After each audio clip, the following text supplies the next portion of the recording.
Bonjour à tous. Donc, nous sommes en train de parler de l'origine de la préhistoire.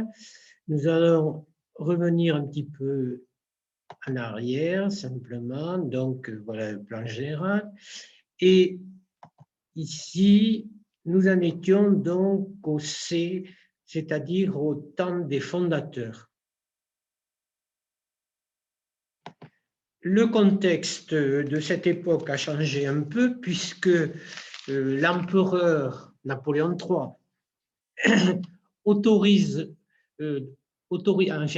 encourage plutôt les fouilles archéologiques puisque lui-même se préoccupe de ce qu'on retrouve à Lésia.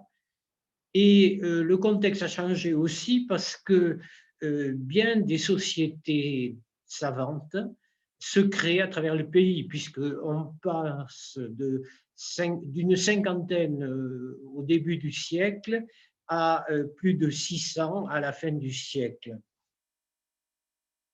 Pour nous, ici, la société académique est la plus ancienne, elle date de 1853, et donc dans ces sociétés savantes comme par exemple l'Académie des inscriptions et belles-lettres de Toulouse, qui est plus célèbre que la société académique, eh bien, dans ces sociétés savantes, on s'intéresse à l'histoire locale, on s'intéresse, entre autres, à l'archéologie, etc.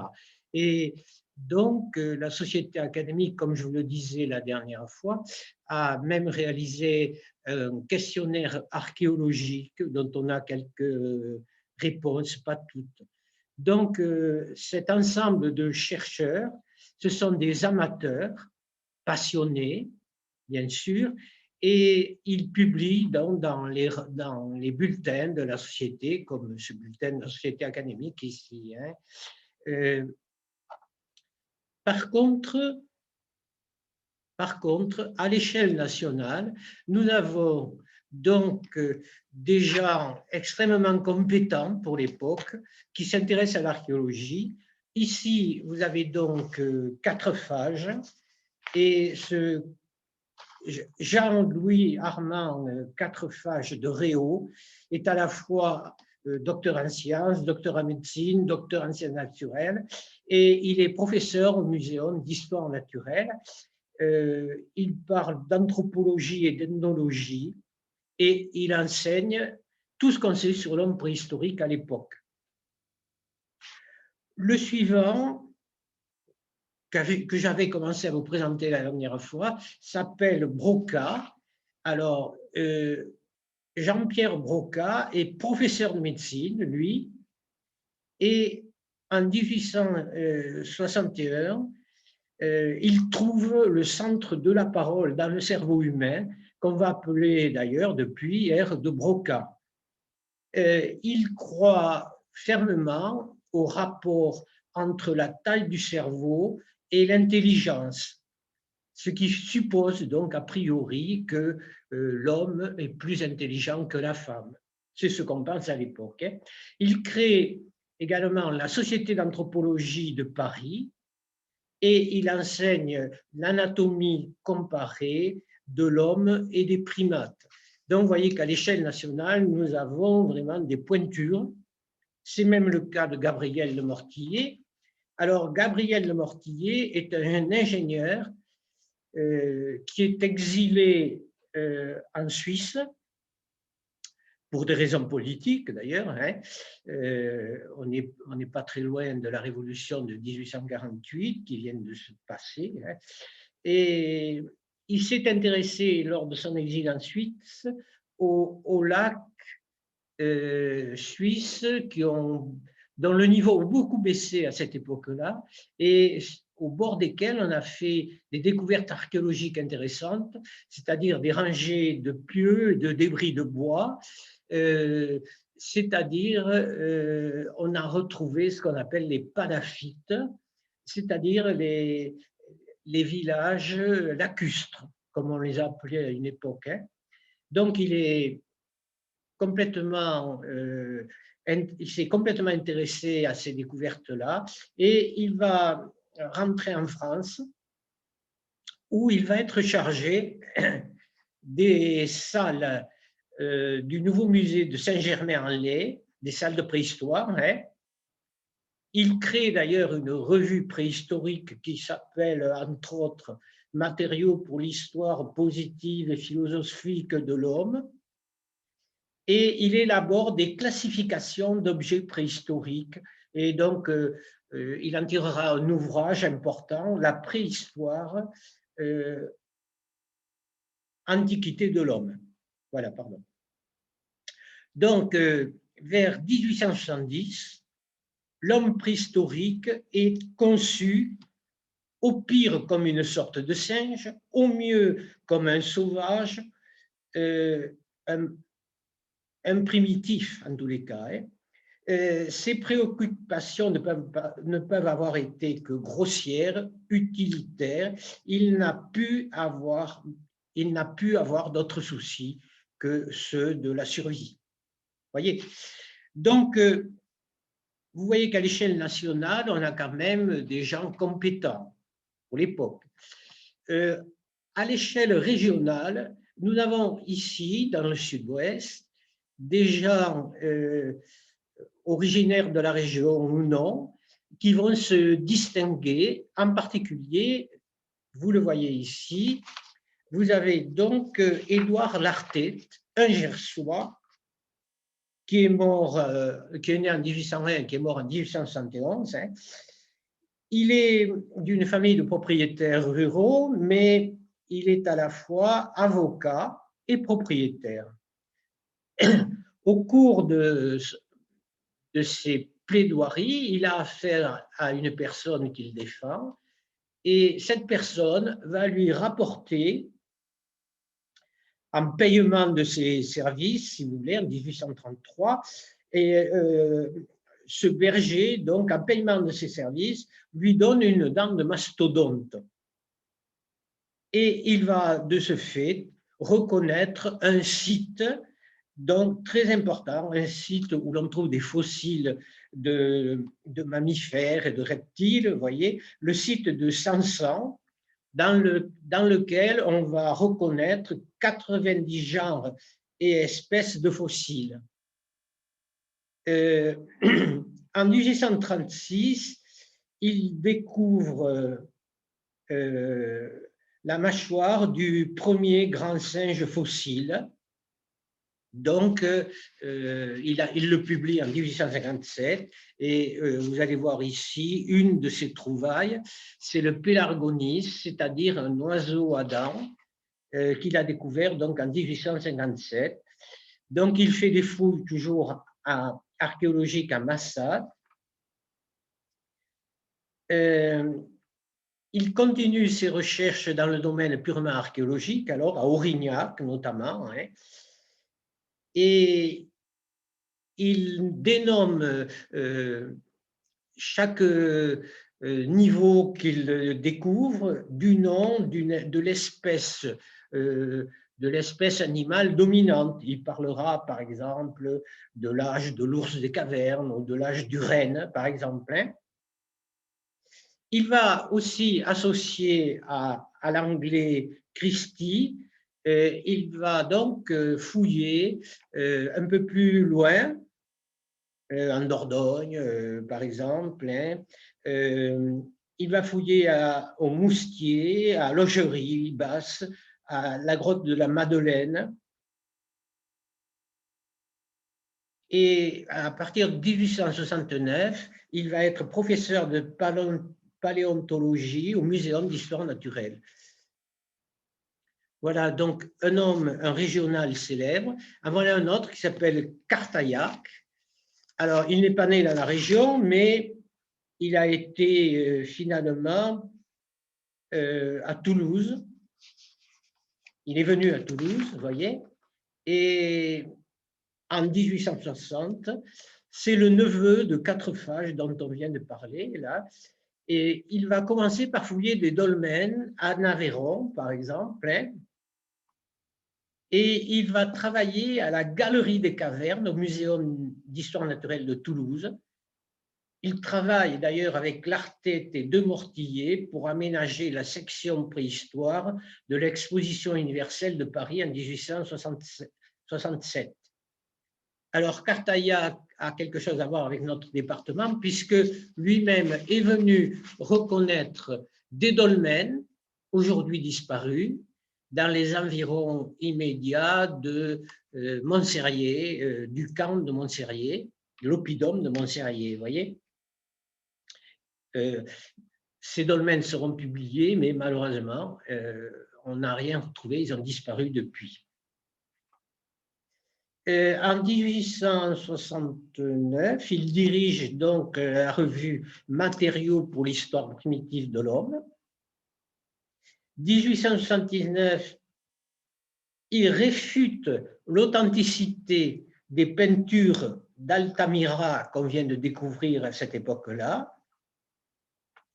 En 1882, à partir de 1882 jusqu'à 1929, il va enseigner l'archéologie préhistorique à la fac des sciences, puis à la fac des lettres de Toulouse. En 1912, il est directeur du musée Saint-Raymond, après l'avoir aménagé. Et à partir de 1902, donc, il reconnaît son erreur à propos d'Altamira. Altamira, c'est cette très très belle grotte ornée espagnole. Vous voyez, donc ici, vous avez des images extraites de sa publication parce que il va publier donc le mea culpa d'un sceptique et revenir sur son opinion à propos d'Altamira. Hein, et puis, il va publier la grotte avec l'abbé Breuil notamment. Hein, et donc, voilà quelques extraits ici de cette publication. Alors, ce sont des extraits de publication, mais il faut dire que les couleurs à Altamira sont quand même extraordinaires. Et il n'est pas très étonnant qu'on ait eu du mal à reconnaître donc qu'il s'agissait de gravures ou de peintures préhistoriques. Autre chercheur qui a beaucoup travaillé dans la région, c'est Édouard Piette. Alors, Édouard Piette, il est avocat et juge de paix dans le nord de la France, puis ensuite il a été nommé à Éosse et il dédie son temps libre à la géologie. Il a des problèmes de santé, il fait donc une cure à Luchon en 1871 et il fouille à partir de là, il s'intéresse à l'archéologie et il va s'intéresser aux tertres funéraires qu'on trouve sur la montagne, près de Luchon, et puis à une grotte qui n'est pas très éloignée, c'est la grotte de Gourdan. Il va passer par la grotte des Espélugues à Lourdes, il va passer ensuite à Arudi, il a fait entre autres aussi la fouille de la grotte de l'Ortet chez nous, le Mas d'Asile, et puis la grotte du Pape à Brassempouy. Et également, il va s'intéresser avec sa case au tumuli du plateau de Gers, qu'il va également publier. Donc c'est un homme qui a beaucoup travaillé. Il faut dire qu'à cette époque-là, il ne fouillait pas forcément lui-même, il n'était pas forcément présent non plus, ce qu'on a démontré pour l'Ortet, par exemple. Hein. Il faisait travailler des équipes qu'il payait et évidemment, ces équipes étaient récompensées quand on trouvait de beaux objets et c'est donc Piette qui a découvert la Dame à la capuche, célèbre petite figurine en ivoire de 2 ou 3 cm, trouvée à Brassempouy et qui est la première figure féminine sculptée dans de l'ivoire, comme ici. Voilà ici donc un dessin célèbre qui est extrait de l'album Les Tumulus d'Avzac Prat, qu'il a publié avec son compère Sacaz de Luchon. Et donc, Piet, comme tous les chercheurs, tous les grands chercheurs de cette époque-là en préhistoire, était aussi un collectionneur. Et ces collections, ce qui est très heureux d'ailleurs, il en a fait don à sa mort au Musée des Antiquités nationales de Saint-Germain-en-Laye. Et voilà ici la salle qui a été aménagée il n'y a pas très longtemps, la très belle salle Piet, donc au Musée des Antiquités nationales, avec une partie de ces collections qui sont exposées. Alors, si on a mis tant de temps à mettre en place cette salle, c'est que dans son testament, il désirait que la salle soit aménagée suivant ses désirs.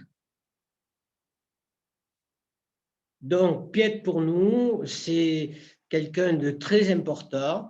Il a découvert notamment, à côté de la petite statuette donc, de la Dame à la capuche de Brassenpoul, il a découvert chez nous, par exemple, le petit cheval que l'on a trouvé à la grotte des Espélugues à Lourdes, ou encore une sculpture de saumon sur un bois de cerf trouvé à l'Ortie.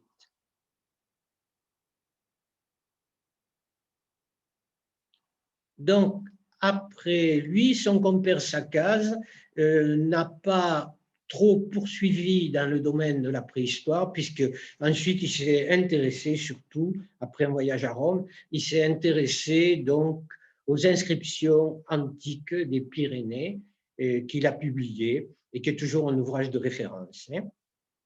Alors, nous passons maintenant à quelqu'un de beaucoup plus célèbre, c'est l'abbé Breuil, qui est né en 1877 dans la Manche, qui est mort en 1961. C'est celui qu'on a surnommé le pape de la préhistoire. Alors, il est prêtre en 1900, mais il a réussi à se faire décharger de paroisse pour se consacrer à la préhistoire.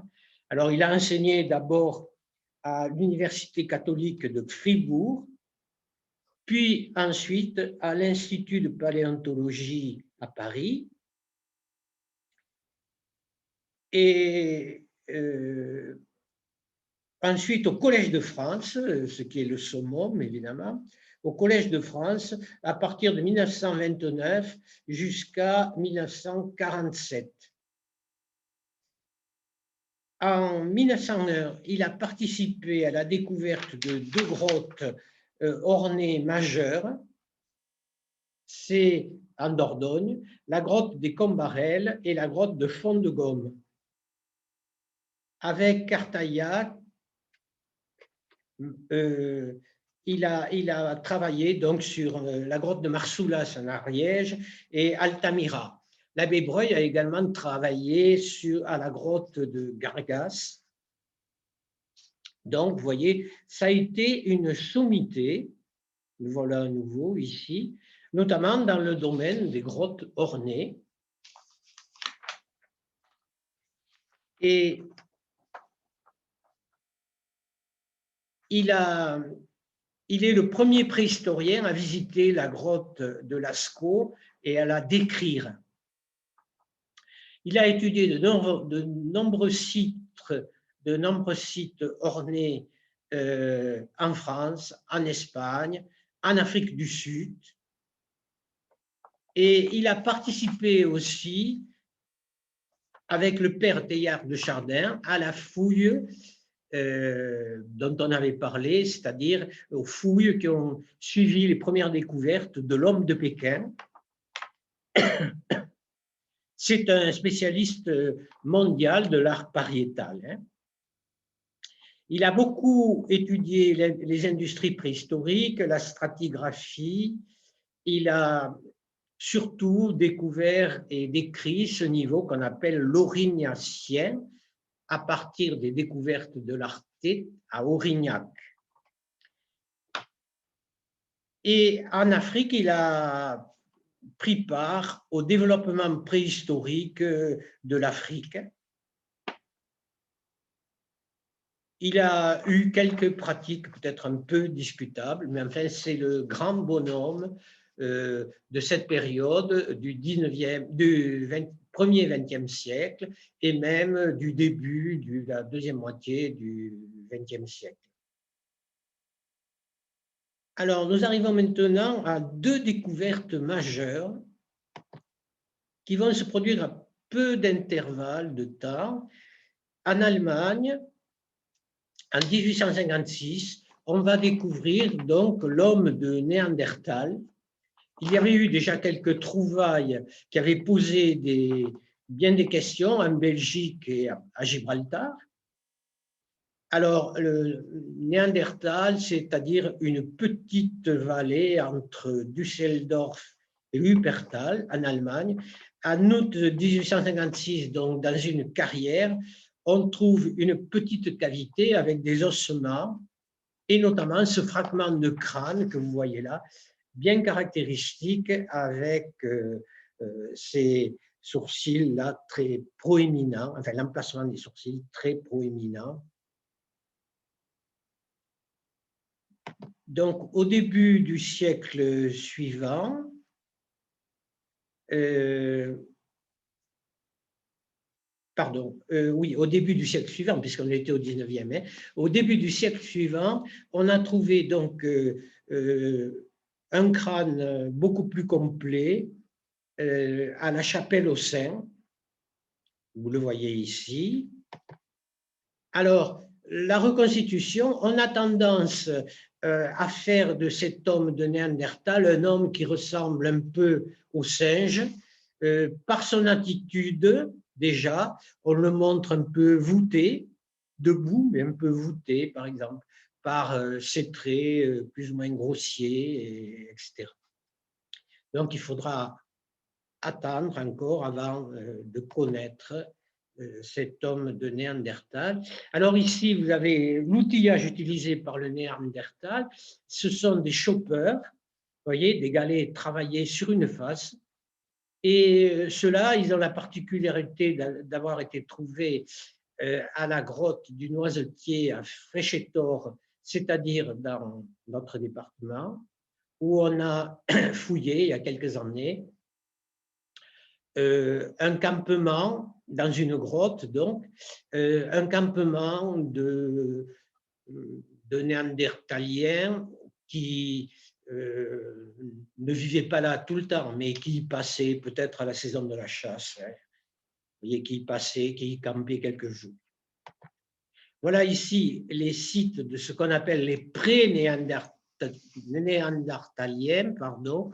Et sur cette carte, vous voyez peut-être ici le plus ancien en France, c'est l'homme de Tautavel, ici.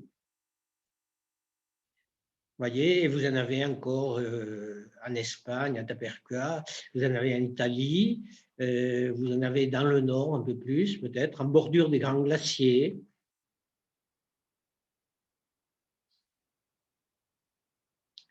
Voilà maintenant la carte simplifiée des sites néandertaliens classiques et vous voyez que les sites ont proliféré un peu partout et notamment en Israël ici, où évidemment les archéologues israéliens ont beaucoup travaillé ces dernières années. Et puis, deuxième découverte tout aussi importante que la première, en 1868, dans un petit abri qui s'appelle l'abri Magnon. Donc, Cros, ça signifie caverne, abri sous roche, vous voyez. Et donc, à cet abri sous roche de Cro-Magnon, aux Aisies de Taillac, c'est le fils donc d'Édouard Lartet, qui est lui-même archéologue et qui s'appelle donc Louis Lartet, qui a fait cette découverte importante, puisqu'il s'agit de Sapiens sapiens. donc c'est-à-dire les ancêtres de notre race actuelle. Voilà un crâne donc de Cro-Magnon où il y avait plusieurs sépultures. Hein.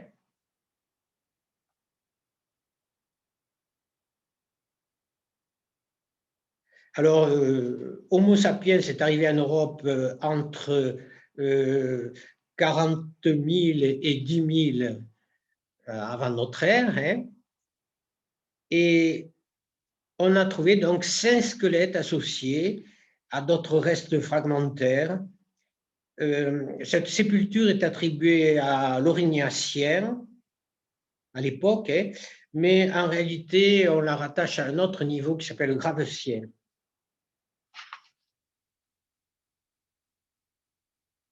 Donc voilà le crâne de l'homme de Cro-Magnon. Alors par rapport à l'homme de Néandertal, donc vous voyez que le visage est différent, la forme de la tête est ronde, tandis que chez Néandertal, elle est beaucoup plus allongée, si vous voulez. Le front est assez droit, il est plus incliné chez les Néandertaliens. Et surtout, les orbites, le bourrelet osseux susorbitaire, au-dessus des orbites, là, il est nettement moins prononcé que chez les hommes de Néandertal, mais bon, on y reviendra quand même. Hein. Voilà le crâne de la femme de Cro-Magnon.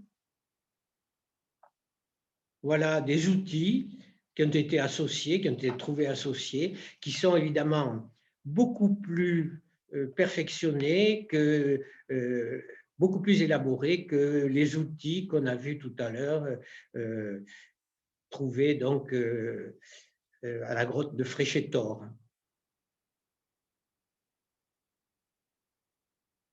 Et ces outils sont conservés au Muséum d'histoire naturelle de Toulouse. Hein. Alors ici, c'est une reconstitution avec un Cro-Magnon qui est en train donc de montrer la taille du silex.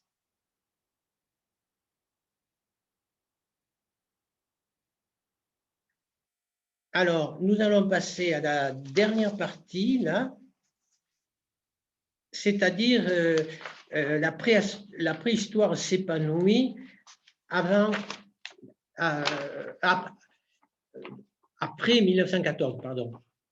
Alors, si l'on fait le bilan du temps des fondateurs, on peut dire à cette époque-là que l'Église n'est pas unanime. Dans l'ensemble, elle rejette ces nouvelles orientations de la recherche, ces nouvelles certitudes que l'on a peu à peu. Hein. Par contre, certains prêtres sont préhistoriens. Je vous ai parlé tout à l'heure de la chapelle aux saints. Eh bien, à la chapelle aux saints, l'homme de Néandertal qui a été trouvé, les trouvailles qui ont été faites, l'ont été par 3 prêtres qui étaient préhistoriens, par exemple. Plusieurs auteurs catholiques essaient de concilier les récits de la Bible avec ce qu'on appelle le transformisme et l'évolutionnisme.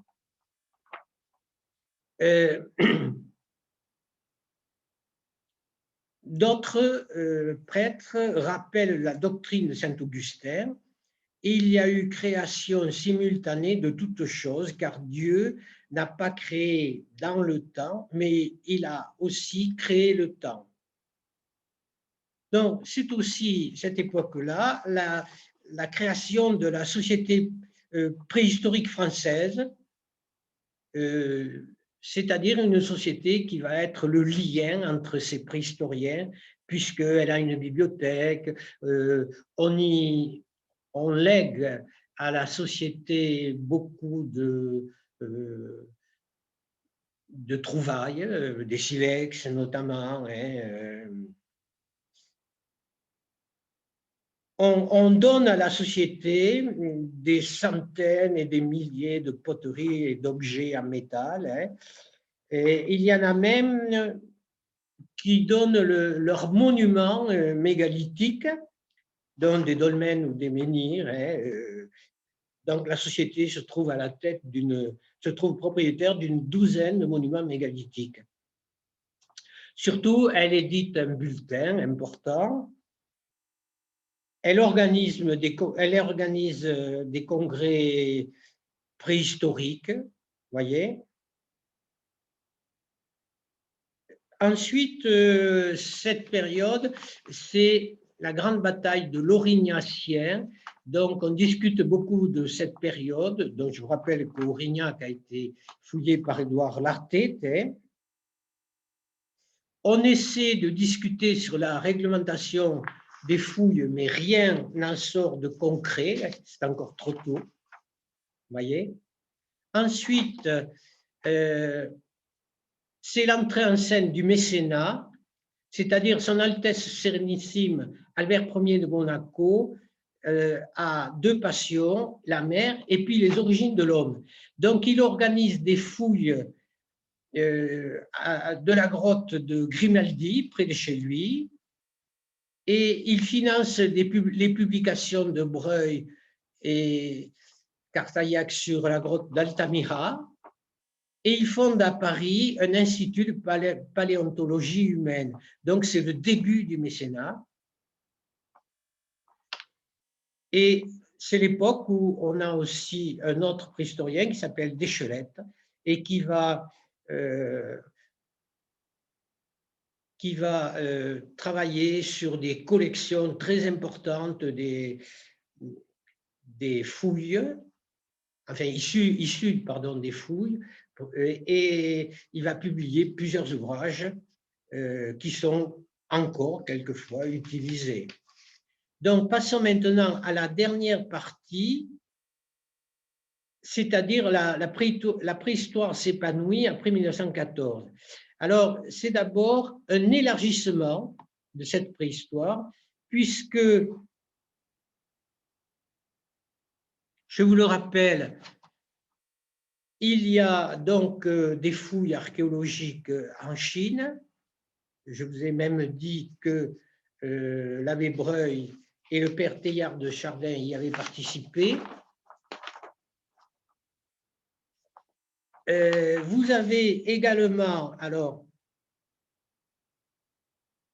des trouvailles extrêmement importantes en Afrique du Sud, Afrique de l'Est, Afrique du Sud, et c'est le premier australopithèque qui est découvert en 1924 par Dart, D-A-R-T, et qui est le premier d'une longue série de trouvailles, puisque la famille des australopithèques n'a cessé donc de s'enrichir depuis.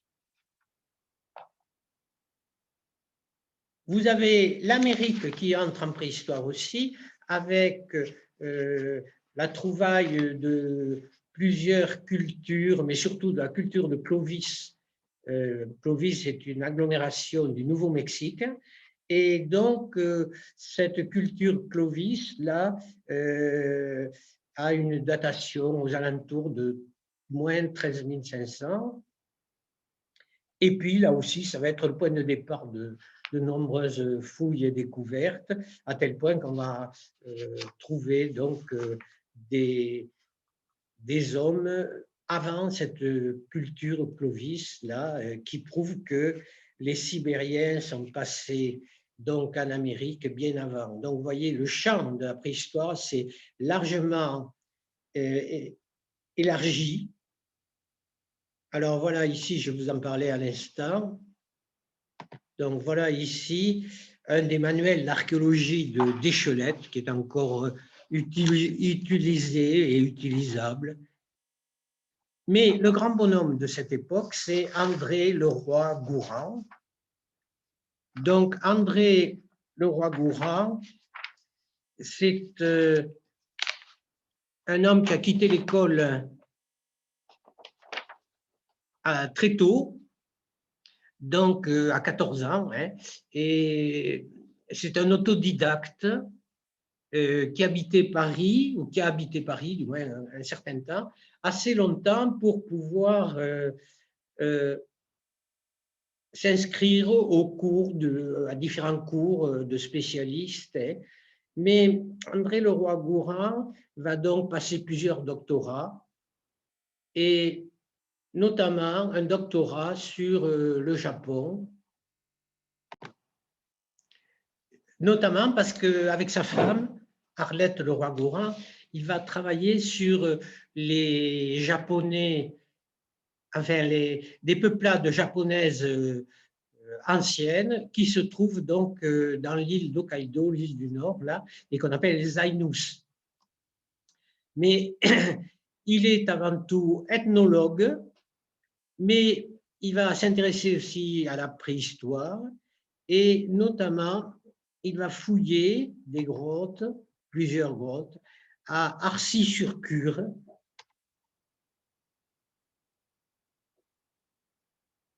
Voilà, à Arcy-sur-Cure. Et ces grottes seront étudiées avec méthode, bien davantage des méthodes. Ensuite, il aura, parmi d'autres, hein, un chantier important à Princevent, où l'on fouille des couches beaucoup plus récentes, avec des méthodes beaucoup plus scientifiques, bien sûr. Hein. Alors,